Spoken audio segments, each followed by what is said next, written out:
One morning, Suraj's son asked him that, Papa, why did you open a tea shop? Suraj replied, Son, you know, drinking tea and doing discussions with tea has always been one of the favorite routine of the people. So I thought I should open a tea shop for people from which I will earn money and also learn something by listening to their discussions. But son, why are you asking me all these questions? Son replied, We have a big house and we are very rich. Still you are selling tea? Ha ha ha! Suraj laughed and he said, Let me tell you a story. Suraj was 22-year old when he decided to start a tea shop to earn money. Every morning he used to go to his small tea shop.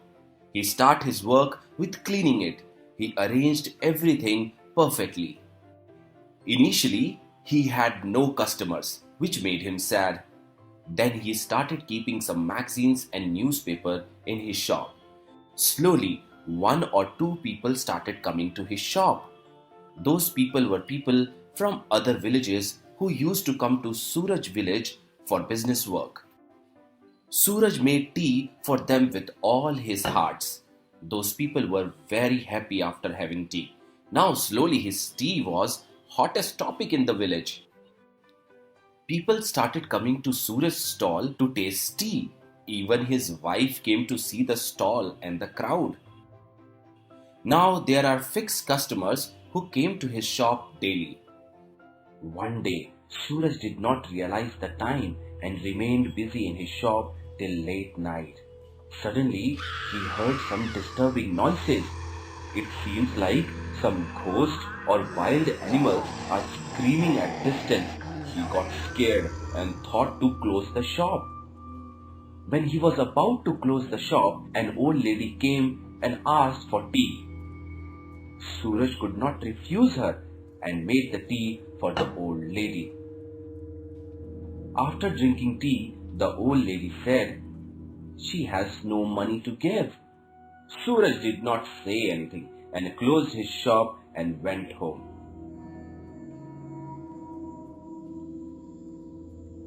Next evening, that old lady again came to his shop, and this time there were two more people with her. Suraj made tea and gave it to them. This time he felt something different. Suraj saw their feet while giving tea and got scared. Their feet was not in a correct position and that was not normal. The direction of their feet was opposite. After looking at their feet, he felt current shook in his body.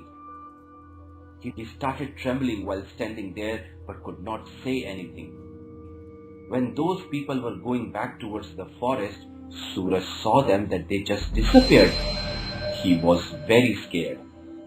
On the third day, Suraj was going to close the shop early so that he can avoid them. But this time, a group of people were coming towards him and the direction of their feet were opposite. He lost his calmness and thought of running away for once, but he did not get a chance. All those people were staring at him and he was very scared. Whenever Suraj poured milk into the pot, suddenly the milk would disappear. Suraj tried many times, but the milk did not last in the pot. Everyone started laughing seeing him, but Suraj kept trying again and again. Suddenly a thought came to him and he thought of making tea without milk. He prepared the tea and added the milk in the last and served the tea. The lady and her friends were surprised but happy too. Suddenly, the old lady came in front of him and asked, Would you make tea for us every day? It seems like she has a crying tone. Suraj said, Why not? I will give you tea every day. I even don't want your money. After listening to Suraj, the old lady gave a box. As soon as he opened that box, he was shocked. There were 10 gold coins in that box. Suraj took out all the coins and closed the box. When he looked in front, nobody was there. He opened the box again and saw 10 new gold coins. Every time he opened the box, there were 10 new coins in it. Suraj went to his house with that box and told all the things to his wife. That night, Suraj saw in a dream that the old woman was a ghost. The ghost was flying through the forest. Suddenly, she started staring at Suraj. Then the ghost changed her look into an old lady and came to Suraj's shop. The next evening, that old lady came in her real ghost form and told Suraj that she was coming to kill him, but the smell of his tea changed her whole mind. From now on, he had to make tea for each ghost member, and in return, she will convert his shop and house into a big palace. Suraj happily agreed to her and offered tea. He was not scared this time, and in no time, his small stall turned into a big shop with many food products. One night, a group of people came to Suraj's shop and asked for some food and tea. Suraj started looking at their feet. They were normal. He asked them to please sit and start making tea.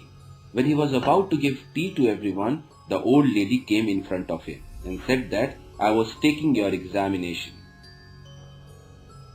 All those people disappeared from there. The old lady said that I wanted to see if you have changed after becoming rich. Suraj was very happy. His kindness gave him everything. When the villagers saw his shop, they started appreciating his hard work. Suraj's son heard the whole story and said, Papa, you are very kind and brave.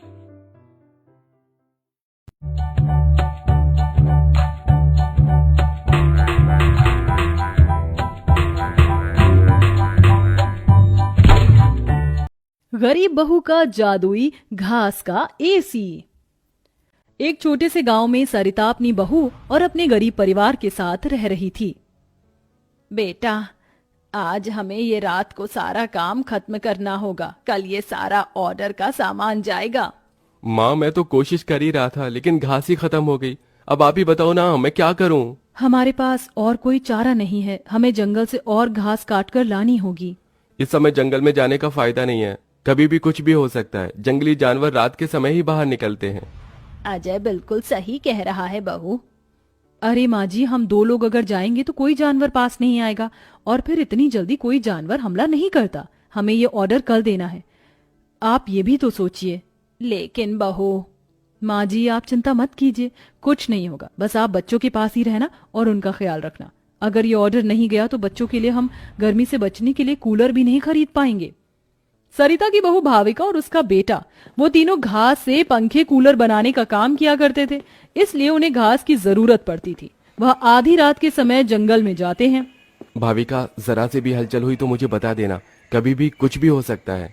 ठीक है जी, मैं आपको बता दूंगी। अजय और भाविका दोनों ही जंगल में घास काट रहे होते हैं, तब उन्हें झाड़ियों से आवाज आने लगती है। क्या तुमने भी वहां से कोई आवाज सुनी है? हाँ जी, मैंने भी सुनी है। मैंने तुम्हें कहा था ना, इस समय आना ठीक नहीं है। चलो देखते हैं उधर क्या है। भाविका और अजय झाड़ियों के पास जैसे ही जाते हैं, उन झाड़ियों के पीछे से एक आदमखोर भेड़िया निकलता है। भाविका, भागो यहाँ से, यहाँ पर तो बहुत खतरनाक भेड़िया है। अजय और भाविका दोनों अपनी जान बचाकर भागने लगते हैं। अजय, अब हम लोग क्या करें? कहीं भेड़िए ने हमें खा लिया तो? रुकना मत, बस भागती जाओ। भागते भागते वो दोनों जंगल से किसी तरह बाहर निकल आते हैं और भेड़िया उनका पीछा छोड़ देता है। जान बची तो लाखों पाए, लौट के बुद्धू घर को आए। रास्ते में चलते हुए आधी रात के समय उन्हें गांव के एक कूड़े के ढेर के पास एसी पड़ा हुआ नजर आता है। अरे देखो जी, यहाँ पर एसी पड़ा है। अरे पता नहीं किसका होगा, चलो यहाँ से चलते हैं। मुझे लगता है किसी ने ऐसे ही डाल दिया होगा। मैं तो कहती हूँ इसे लेकर चलते हैं। भाविका अजय को एसी ले जाने के लिए मना लेती है, जिसके बाद वो दोनों उस एसी को घर ले आते हैं। तुम दोनों तो घास लेने गए थे, ये क्या लेकर आ गए हो? ये हमें रास्ते में पड़ा मिला। जब हम कूलर पंखे बना लेते हैं तो एसी भी बना सकते हैं। इस खराब एसी को छोड़ो और ये बताओ क्या तुम घास लेकर आई हो? सरिता के ये बोलने के बाद जंगल की दुर्घटना के बारे में दोनों बताते हैं, जिसे सुनकर सरिता हैरान रह जाती है। अच्छा, इसका मतलब बहुत बड़ी मुसीबत से बचकर आए हो तुम दोनों, और साथ में ये कचरा उठाकर ले आए। वह तीनों बहुत ज्यादा परेशान हो जाते हैं। कल का ऑर्डर पूरा करने के बाद उन्हें कुछ पैसे मिल जाते, लेकिन घास न होने की वजह से उनका ऑर्डर पूरा नहीं हो पाता और वह ऑर्डर कैंसिल हो जाता है। अगले दिन उनके टूटे फूटे घर के अंदर धूप की किरणें आने लगती हैं, जिससे बहुत ज्यादा गर्मी हो जाती है। हे भगवान, कितनी गर्मी लग रही है, घर में पंखा भी नहीं चल रहा है। मुझे भी बहुत गर्मी लग रही है। पिताजी पिताजी, हमें बहुत गर्मी लग रही है, हमारे घर में एक पंखा भी ठीक से नहीं चलता। बेटा थोड़ा सा सब्र रखो, कुछ दिनों में मेरे पैसे मुझे मिल जाएंगे तो मैं घर के अंदर एक अच्छा सा पंखा लगवा दूंगा। हमारा वो ऑर्डर तो कैंसिल हो गया, लेकिन सुबह में घास ले आई थी मैं। चलिए गांव वालों के कूलर और पंखे में घास लगा देते हैं, उससे कुछ तो पैसे आएंगे। हाँ, तुमने सही कहा। भाविका और अजय दोनों मिलकर पुराने कूलरों के अंदर घास लगा रहे होते हैं और यहाँ घर में राजू दिशा गर्मी से परेशान हो रहे होते हैं। काश कि हमारे घर में भी कोई एसी होता। तभी दिशा की नजर उसके पिता के लाए हुए एसी के ऊपर पड़ती है। अरे राजू, जरा इसे देखो, लगता है पिताजी हमारे लिए एसी लेकर आए हैं, पर उन्होंने ये एसी अभी तक क्यों नहीं लगाया? क्योंकि ये एसी खराब है, बस इसीलिए। कल रात तुम्हारे माता पिता को यह कूड़े करकट में मिला था। ये सुनने के बाद राजू इस बात से तो खुश होता है कि उसके पिताजी पुराना ही सही, कम से कम एक एसी तो घर पर लेकर आए। कुछ देर बाद वह अपने दोस्तों के पास खेलने चला जाता है। ढोलू ढोलू, कहाँ हो तुम? चलो खेलते हैं। आज मैं नहीं आ सकता, बहुत गर्मी है और इतनी गर्मी में मेरा मन नहीं कर रहा है आने का, क्योंकि मेरे घर के अंदर एसी लगा हुआ है। मैं उसकी ठंडी हवा में ही बैठना चाहता हूँ। क्या कहा? तुम्हारे घर के अंदर भी एसी है? हाँ, और हमारा एसी बहुत अच्छा चलता है, बहुत ठंडा कर देता है घर को। 100 रोटी वाला ससुराल। सुनो जी, मुझे तो शीतल की बड़ी फिक्र रहती है। उसका ध्यान तो बस घर के बाहर दोस्तों के साथ घूमने फिरने में ही रहता है। उसे कुछ बोलो तो एक नहीं सुनती। मैं तो कहती हूँ इसकी जल्दी शादी वादी करवा दो, वरना लड़की हाथ से निकल जाएगी। तुमसे ज़्यादा चिंता है मुझे शीतल की शादी की। कल ही वो रामपुर वाले मौसा जी को फ़ोन भी किया था, बता रहे थे एक लड़का है नज़र में, उनका अपना घर है और लड़का भी अच्छा है। अरे तो फिर बस बात चलाओ ना, एक बार देखे तो सही लड़का और घर बार कैसा है। कौन से लड़की की बात चल रही है यहाँ? तुम्हारी शादी की बात चल रही है बेटी। अब तुम्हारी शादी की उम्र हो रही है तो लड़का तो देखना पड़ेगा ना। उफ़ो, मुझे अभी नहीं करनी शादी वादी, ये तो मेरे खेलने कूदने के दिन है। बहुत खेल कूद ली तुम, अब घर के काम धाम सीखने की कोशिश करो, समझी? ससुराल जाकर हमारी नाक मत कटवा देना। सब्जी काटनी तो आती नहीं इसको, तो नाक ही कटवाएगी। अरे मैं इसे शादी तक अच्छे से सब सिखा दूंगी, आप तो बस उस लड़के से इसकी शादी के बाद चलवाओ। कुछ दिनों बाद कुणाल और उसकी माँ शीतल को देखने घर आते हैं। कुणाल दिखने में बड़ा ही स्मार्ट होता है, शीतल तो उसे देखती ही रह जाती है। देखो जी, हमारी कोई डिमांड तो है नहीं, बस हम चाहते हैं कि लड़की घरेलू हो, घर के सारे कामकाज संभाल ले। अब आपके परिवार में तो बस 3 ही लोग हैं, पर हमारा तो खूब भरा पूरा परिवार है। बाकी हमें लड़की के घूमने फिरने दोस्तों से मिलने से कोई दिक्कत नहीं है। घर का काम करने के बाद जो चाहे सो करे। अरे वाह, ये तो इतने बढ़िया लोग हैं, लड़का भी इतना स्मार्ट है और ऊपर से इन्हें मेरे घूमने फिरने से भी कोई दिक्कत नहीं है। हे भगवान, तूने तो बिना मांगे ही मुझे सब दे दिया। बताओ जी, और क्या चाहिए हमें? हमारी तरफ से तो रिश्ता पक्का है जी। बस फिर तो हंसी खुशी शीतल और कुणाल की शादी हो जाती है। शीतल मन ही मन बड़ी खुश होती है और उसी खुशी के साथ वो अपने ससुराल में कदम रखती है। आओ बहू, तुम्हारा अपने ससुराल में स्वागत है। ये मिलो अपने परिवार से। ये तुम्हारे ससुर जी, तुम्हारी ननद सुनीता और गीता, सुनीता के पति राजेश और उनके 2 बच्चे राजू और चिंटू। ये ना हमारे साथ यहीं रहते हैं। ये तुम्हारी दादी सास हैं और बाकी लोग अभी बाहर गए हुए हैं। इतने सारे लोग, ये सब यहीं रहते हैं इस घर में? अरे अभी तो मेरे देवर देवरानी और उनके 3 बच्चे यहाँ नहीं है। उसके मायके में भी शादी थी ना, तो बस वहीं गई है, कल तक आ जाएंगे। हे भगवान, ये घर है या धर्मशाला? ये सब एक साथ इस घर में कैसे रहते हैं? मुझे तो पता ही नहीं था इनका इतना बड़ा परिवार है। अब समझी कि कोई डिमांड क्यों नहीं की इन्होंने। ये सब चाल चले मेरे साथ। अरे बहू, खड़े खड़े क्या सोच रही हो? चलो अपने कमरे में जाकर आराम करो। जी माँ जी। अगले दिन शीतल का ससुराल में पहला दिन होता है। शीतल रसोई में जाकर सबके लिए खीर बनाने लगती है। तभी उसकी ननद सुनीता आती है। अरे वाह भाभी, आज क्या बना रही हो? बस दीदी, आज वो पहली रसोई है ना, तो खीर बना रही थी। अरे भाभी, ये खीर वीर रहने दो। घर में 4 लोगों को शुगर है और कुछ लोग मीठा ही नहीं खाते। आप ना सीधा खाना ही बना दो। क्या फ़र्क पड़ता है मीठा बने या नमकीन, बस बहू के हाथ की पहली रसोई होनी चाहिए ना। जी दीदी, तो फिर मैं खाना ही बना देती हूँ। आप बता दो खाने में क्या बनेगा। बस सिंपल सी कोई सब्जी बना दो, जैसे आलू गोभी या आलू मटर, और उसके साथ रोटियां सेक दो। हमारे परिवार में अब तुम्हें मिलाकर पूरे 20 लोग हो गए हैं, 15 बड़े और 5 बच्चे। बड़ों की 6 और बच्चों की 2 के हिसाब से रोटी बना देना। चलो मैं चलती हूँ, सब देख लेना। हाँ, बड़ों की 6 रोटी, मतलब कि 15 लोगों की 90 रोटियाँ, और बच्चों की 2 रोटी, मतलब 5 बच्चों की 10 रोटियाँ। 90 और 10 मतलब कुल मिलाकर 100 रोटियाँ। हाय, मैं तो मर गई। 100 रोटी अकेले कैसे बनाऊंगी? माँ, ये तुमने मेरी शादी कहाँ कर दी? शादी से पहले तो मैंने कभी 4 रोटी से ज़्यादा नहीं बनाई। शीतल एक बड़ी सी परात में 100 लोगों के हिसाब से आटा निकालती है और उसे गूंथना शुरू करती है। आटा गूंथते गूंथते शीतल के पसीने छूट जाते हैं। उसके बाद बारी आती है रोटी बनाने की। शीतल एक एक करके रोटी बनाना शुरू करती है और 10 रोटी बनाते ही अपनी कमर पकड़ लेती है। हाय, मैं मर गई। मेरी कमर टूट गई खड़े खड़े, और ऊपर से इतनी गर्मी। मैं 100 रोटियां कैसे बनाऊंगी? अरे भाभी, सब बाहर रोटियों का इंतजार कर रहे हैं, ज़रा जल्दी जल्दी रोटी सेक दो। सब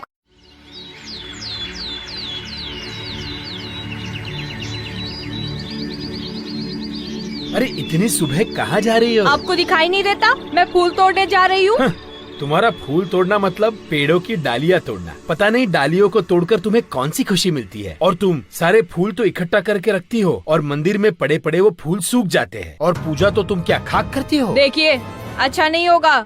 आप मुझसे बेकार में बहस मत कीजिए, मुझे ये बिल्कुल पसंद नहीं है। मुझे बहुत ही गुस्सा आ रहा है। आप अपना काम कीजिए। मैं तो अपना ही काम कर रहा हूँ। फूल तोड़ते हुए डालियाँ तुम तोड़ती हो और लोग बातें सुनाते हैं मुझे। अब से उनकी ये सारी बातें तुम सुनना, ठीक है ना? समझी? आप चुप कीजिए। जो जैसा होता है उसके साथ वैसा ही होना चाहिए।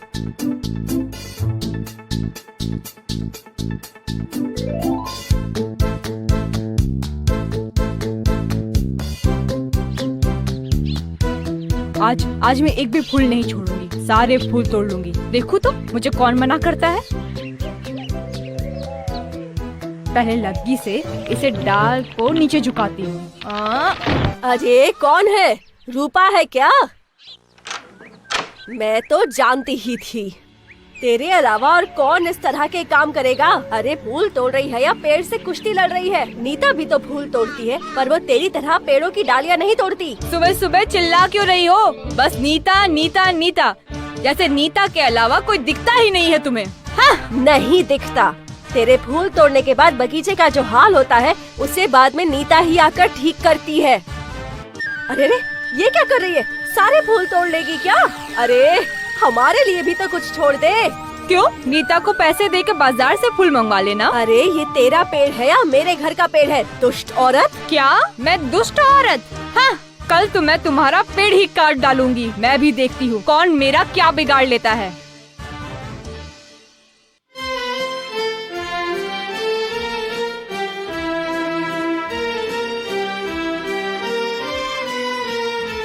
रूपा, अरे ओ रूपा, नदी पर पानी लाने नहीं चलोगी क्या?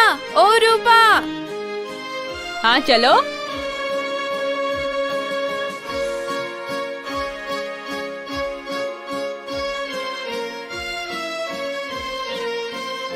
जरा सुनो, सुनना बेटी, क्या तुम मुझे भी थोड़ा सा पानी भरकर दे दोगी?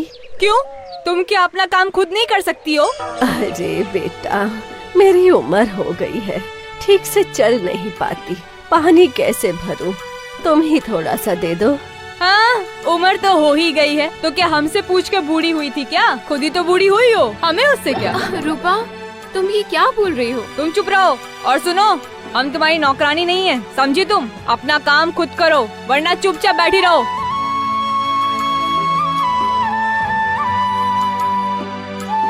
हाँ, आप दुखी मत होइएगा दादी माँ। दरअसल रूपा न दिल की बुरी नहीं है, मैं आपके लिए पानी भरकर लेकर आती हूँ।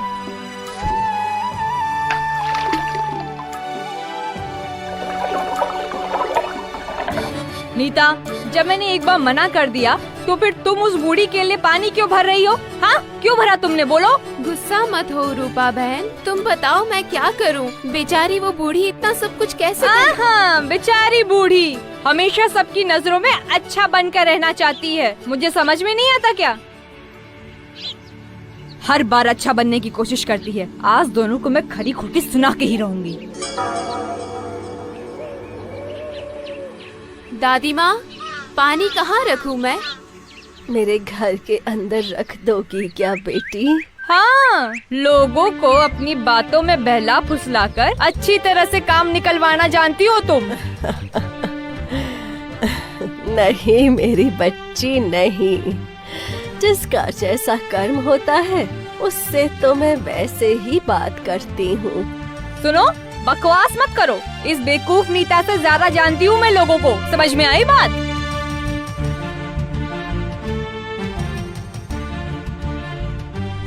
ये क्या, इतने सारे घड़े? क्या? देखो देखो देखो, अरे हटो ना, मुझे भी देखना है। देखो तो, अरे बाप रे, हाँ, ये तो सोने का घड़ा है। अच्छा दादी माँ, आपके घर में इतने सारे घड़े क्यों रखे हैं? अभी भी नहीं समझी? हाँ, तेरी जैसी औरतों को बहला फुसलाकर इसने इतने सारे समूह लेकर रह गई। कोई चिट्ठी आई है, माँ जी तुमसे पढ़वाना चाहती है, बस इसलिए बुला रही हैं। मुंह टेढ़ा करके तनुजा मंजरी का मजाक बनाती हुए कहती है, अनपढ़ कहीं की। तनुजा का ऐसा बर्ताव देखकर बड़ी बहू बहुत दुखी होती है। तनुजा को अपनी पढ़ाई का घमंड इतना हो गया कि अब वो घर के कोई काम नहीं करती और अपनी जिठानी का मजाक बनाती रहती। तनुजा का ये बर्ताव अब उसकी सास को भी नजर आने लगा था। एक दिन शांति ने अपनी बड़ी बहू से कहा, मंजरी, तनुजा हर समय तुम्हारा मजाक उड़ाती है, तुम्हें गुस्सा नहीं आता क्या? आता तो है माँ जी, लेकिन मैं क्या करूं? जब भी उसे कुछ बोलती हूँ वो और भी जली कटी बातें मुझे सुनाकर चली जाती है। मैं उसे अपनी छोटी बहन की तरह प्यार करती हूँ, लेकिन उसके दिल में मेरे लिए कोई इज्जत नहीं। बहू, तूने वो कहावत सुनी है, जुल्म करने वाले से ज्यादा जुल्म सहने वाला अपराधी होता है। मंजरी अपनी सास का इशारा समझ जाती है। वो अपनी देवरानी को सबक सिखाने की ठान लेती है और एक दिन शांति अपनी दोनों बहुओं के साथ बैठी थी तो शांति अपनी बड़ी बहू से पूछती है, अरे बहू, शाम होने को है, कुछ सोचा है क्या बनेगा खाने में? माँ जी, मेरे तो सर में बहुत दर्द है आज। मेरी प्यारी देवरानी ही कुछ अंग्रेजी खाना बनाकर खिलाएगी। सुना है पढ़े लिखे लोग अंग्रेजी खाना बहुत अच्छा बनाते हैं, क्यों तनुजा? इतना कहकर मंजरी अपनी सास की ओर देखकर मुस्कुरा दी। तनुजा अपनी तारीफ सुनकर बहुत खुश हो गई। इतने में शांति कहती है, यह तो सच बात है छोटी बहू, ये तो मैंने भी सुना है। हम भी पक गए हैं बड़ी बहू के हाथ का खाना खा खा कर। तनुजा, तुम्हारी माँ भी तो तुम्हारे खाने की बहुत तारीफ करती हैं, आज हमें भी खिला दो कुछ अच्छा सा बनाकर। शांति की बात सुनकर छोटी बहू और आसमान पर चढ़ गई, पर उसे ये कहाँ पता था कि उसकी सास और जेठानी उसे सबक सिखाना चाहती हैं। तनुजा अपनी तारीफ सुनकर खुश तो बहुत होती है, पर सोचने लगती है, मुझे तो कैसा भी खाना बनाना नहीं आता, अब मैं क्या करूंगी? अगर मैंने इनको सच बता दिया तो मेरी सारी इज्जत मिट्टी में मिल जाएगी। अरे छोटी बहू, क्या सोच रही हो? खिलाओगी ना अपने हाथ का अंग्रेजी खाना? छोटी बहू हाँ में सर हिला देती है। अचानक से उसके दिमाग में एक आइडिया आता है, मैं इंटरनेट से देखकर कुछ बना लेती हूँ, मेरी वाहवाही पूरे घर में हो जाएगी। मुझे कौन सा रोज रोज बनाना है। माँ जी, आज आप सबको ऐसा खाना खिलाऊंगी कि। इतने में शांति छोटी बहू की टांग खींचते हुए कहती है कि पता नहीं कैसा खाना खिलाओगी। हे ऊपर वाले, हमारी रक्षा करना। इतना बोलकर शांति और मंजरी दोनों जोर जोर से हंसने लगते हैं। अब तनुजा रसोई घर में चली जाती है और खाने की तैयारी करने लगती है, पर उसे रसोई घर की चीज़ों के बारे में तो कुछ नहीं पता। जैसे तैसे सारी चीज़ें निकालती है और इंटरनेट पर देखकर खाना बनाती है। कुछ ही देर में सब लोग घर आ जाते हैं। अरे सुनते हो, आज का खाना हमारी छोटी बहू बना रही है। अरे वाह, आज तो फिर कुछ अंग्रेजी खाना खाने को मिलेगा। कुछ ही देर में खाना बन जाता है तो छोटी बहू सबका खाना लगा देती है। इतने में बड़ी बहू कहती है, क्या बात है देवरानी जी, आज तो बहुत अच्छी खुशबू आ रही है। ये बात तो सही कही बड़ी बहू तूने, खुशबू तो अच्छी है। ऐसी खुशबू तो मेरे खाने में भी नहीं आती। सब मिलकर छोटी बहू की बहुत तारीफ करते हैं और छोटी बहू 7वें आसमान पर बैठ जाती है। अब सभी खाना खाते हैं। जल्दी जल्दी दो, अब तो मुंह में पानी आ रहा है। हाँ हाँ, मुझसे भी नहीं रुका जा रहा। जैसे ही सोहन एक निवाला खाता है तो उसकी आंखों से पानी आने लगता है। ये देखकर शांति सोहन से पूछती है, क्या हुआ जी, खाना इतना अच्छा बना है कि आंखों से पानी आ गया। सोहन चुप रहता है और धीरे धीरे से खाना शुरू कर देता है। इतने में सोहन छोटी बहू से कहता है, बेटी तुम भी तो खाओ, तुम क्यों रुकी हो, खाना सच में बहुत अच्छा है। ये कहकर सोहन जोर से हंस देता है। फिर सब खाना खाने लगते हैं, लेकिन खाने में नमक और मिर्च तेज हो गई थी। तनुजा से कोई कुछ नहीं बोलता, बल्कि उसे भी खाने को कहते हैं। जैसे ही छोटी बहू खाना खाती है वो पानी पानी कहकर चिल्लाती है, पानी, इसमें तो पानी। ये खाना तो सच में इतना अच्छा बना है कि हमारे साथ साथ देवरानी जी भी इसके स्वाद को कभी नहीं भूल पाएंगी। सही कहा बहू। तनुजा को अपनी गलती का एहसास हुआ और उसने अपनी सास से कहा, माँ जी, ये मेरी गलती नहीं है, इंटरनेट पर दिखाया था। अरे माँ और बाबूजी को नहीं बता सकती थी तो क्या हुआ, मुझे ही बता देते। अब क्या करूं, सब कुछ इतनी जल्दबाजी में करना पड़ा कि मुझे तुम्हें बताने का समय ही नहीं मिला। चलो कोई बात नहीं, शादी मैंने ऐसे ही कर ली, लेकिन मैं रिसेप्शन पार्टी बहुत अच्छे से करूंगा। उसमें तुम अपने सारे अरमान निकाल लेना मेरी प्यारी बहना। हाँ हाँ क्यों नहीं, आखिर मेरी भाभी आई है, एक लौते भाई की इकलौती भाभी। हिमांशी का व्यवहार देखकर और उसका पहनावा देखकर सलोनी अपने मन ही मन सोच रही थी, मेरी ननद तो बहुत खूबसूरत, सुंदर और गोरी है। काश कि मैं भी इतनी गोरी और सुंदर होती तो अच्छा होता, लेकिन मैं अपनी ननद की जैसी नहीं हूँ, मेरा रंग सांवला है। सलोनी अपने मन में ऐसा सोचकर अपना मुंह लटका लेती है। कुछ देर बाद हिमांशी सलोनी को अपने भाई के कमरे में लेकर आती है। भाभी जी, आपको अगर किसी भी चीज की जरूरत हो तो मुझे बता देना, मैं यहीं पर हूँ, आवाज लगा देना, मैं आ जाऊंगी और आपकी मदद करवा दूंगी। अभी तो मुझे किसी भी चीज की जरूरत नहीं है ननद जी, लेकिन अगर किसी चीज की जरूरत होगी तो मैं आपको तुरंत बुला लूंगी। आप चिंता मत करो, आपके अलावा इस घर में मेरा है भी कौन जो मुझे समझ सके। एक भाभी के लिए एक ननद बहुत मायने रखती है, आप तो इस चीज को समझती हो ना। हाँ हाँ क्यों नहीं मेरी प्यारी भाभी, बिल्कुल समझती हूँ, आप चिंता मत करो, मेरे रहते इस घर में आपको कभी किसी चीज की परेशानी होगी ही नहीं। ऐसा बोलने के बाद हिमांशी अपने भाई के कमरे से बाहर आ जाती है। थोड़ी ही देर बाद हिमांशी अपने कमरे में जाती है और एक नया सा सूट पहनकर अपनी भाभी के कमरे में आती है। अरे भाभी, अभी तक आप तैयार नहीं हुई हो, रुको मैं आपको तैयार कर देती हूँ। हिमांशी अपनी भाभी सलोनी को तैयार करने लगती है। तभी सलोनी देखती है कि हिमांशी ने बहुत सुंदर और प्यारा सूट पहना होता है। वो शीशे में अपनी ननद को देखते हुए कहती है, क्या बात है ननद जी, तुम्हारा ये सूट कितना प्यारा लग रहा है, तुम्हारे गोरे रंग पर खिल रहा है। मेरा रंग काला है ना, तो मेरे ऊपर ऐसे कपड़े अच्छे नहीं लगते। मैंने कई बार ऐसे कपड़े देखे हैं, लेकिन मेरा रंग और बेकार लगने लगता है। अरे भाभी कैसी बात कर रही हो आप, ये तो बहुत प्यारा कलर है और ये कलर भी मीडियम है, इसे गाजरी कलर बोलते हैं। आपको पता है ये कलर हर एक औरत के ऊपर जचता है, फिर चाहे वो काली हो या गोरी हो। आपको यकीन नहीं है तो रुको, मैं आपको ये सूट देती हूँ, फिर आप इसे पहनकर देखना, आपके ऊपर बहुत अच्छा लगेगा। हिमांशी अपने कमरे में जाती है और दूसरा सूट पहनकर जो उसने पहना होता है उसे उतार के अपनी भाभी के पास ले आती है। भाभी ये लो सूट। अरे ननद जी, आपको ये सूट मुझे देने की क्या जरूरत थी, रहने दीजिए। अरे क्या हुआ भाभी, आप मेरी भाभी हो, मैं इतना नहीं कर सकती, चलो इसे पहनकर दिखाओ। हिमांशी के ऐसा कहने के बाद सलोनी हिमांशी की बात मान लेती है और सूट पहनकर अपनी ननद को दिखाती है। देखो ननन जी कैसा लग रहा है। पहले तो मुझे लग रहा था कि मेरे रंग के ऊपर ये अच्छा नहीं लगेगा, लेकिन मेरे सांवले रंग के ऊपर ये मुझे बहुत अच्छा लग रहा है। हाँ हाँ, क्यों नहीं भाभी, आपके ऊपर ये रंग बहुत अच्छा लग रहा है। कलर कुछ नहीं होता भाभी, पहनने का तरीका होना चाहिए। आपके ऊपर ये सच में बहुत अच्छा लग रहा है। आज से आप इसे अपने पास ही रख लो। हिमांशी ऐसा कहकर अपनी भाभी को तैयार करने के बाद मुंह दिखाई के लिए लेकर आती है, जहाँ सब बहुत अच्छे से उसकी मुंह दिखाई की रस्म करते हैं और सभी उसे शगुन देते हैं। साथ में हिमांशी भी एक प्यारा सा तोहफा अपनी भाभी को देती है। भाभी, मैं आपके लिए ये इतना प्यारा सा तोहफा लेकर आई हूँ, इसे हमेशा अपने पास ही रखना। आप तो बहुत अच्छी हो ननन जी, आपका बहुत बहुत शुक्रिया। इस तरह हिमांशी अपनी नई भाभी के आने पर बहुत खुश होती है, लेकिन सलोनी बहुत ही चालाक होती है। उसे जो भी चीज हिमांशी की अच्छी लगती है वो उससे लेने के चक्कर में उसके सामने ऐसा दिखावा करती है जैसे उसके रंग की वजह से उसके ऊपर कुछ भी अच्छा लगता ही नहीं। एक दिन सलोनी अपनी ननंद के कमरे में आती है तो वो ननंद के ड्रेसिंग टेबल पर बहुत महंगा महंगा मेकअप का सामान देखती है। कितना महंगा महंगा मेकअप का सामान है, मुझे तो बड़ी हैरानी हो रही है। ऐसा सामान तो मैंने कभी देखा ही नहीं जिंदगी में। अरे भाभी, आप यहाँ, कुछ काम था क्या आपको?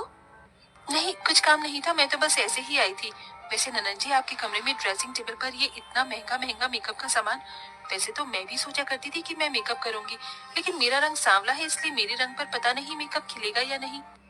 अरे भाभी, आप भी ना कैसी बातें करती हो और सोचती हो, ऐसा कुछ नहीं होता। मेकअप हर चेहरे पर अच्छा लगता है। देखो, मैं आपको करके दिखाती हूँ। हिमांशी अपनी भाभी सलोनी के चेहरे पर थोड़ा सा मेकअप करती है तो सलोनी को अच्छा लगता है। तभी सलोनी कहने लगती है, ननन जी, बहुत बढ़िया मेकअप है आपके पास, काश कि मेरे पास भी होता। होने की क्या बात है भाभी जी, ये है ना, आप इसे रख लो, मैं अपने लिए और मंगा लूंगी। आपके पास रहे या मेरे पास रहे, कौन सी बड़ी बात है। सलोनी ये सुनते ही खुश हो जाती है। मेरी ननन बहुत अच्छी है, आप सच में बहुत अच्छी हो ननन जी। भगवान ऐसी ननन हर किसी भाभी को दे। ऐसा कहने के बाद सलोनी अपने कमरे में सारा मेकअप का सामान उठाकर ले आती है और उसे अपनी ड्रेसिंग टेबल पर लगाने लगती है। ननंद के सारे सामान पर मेरा ही अधिकार है, मैं उनके पास कुछ नहीं छोड़ूंगी, सब ले लूंगी।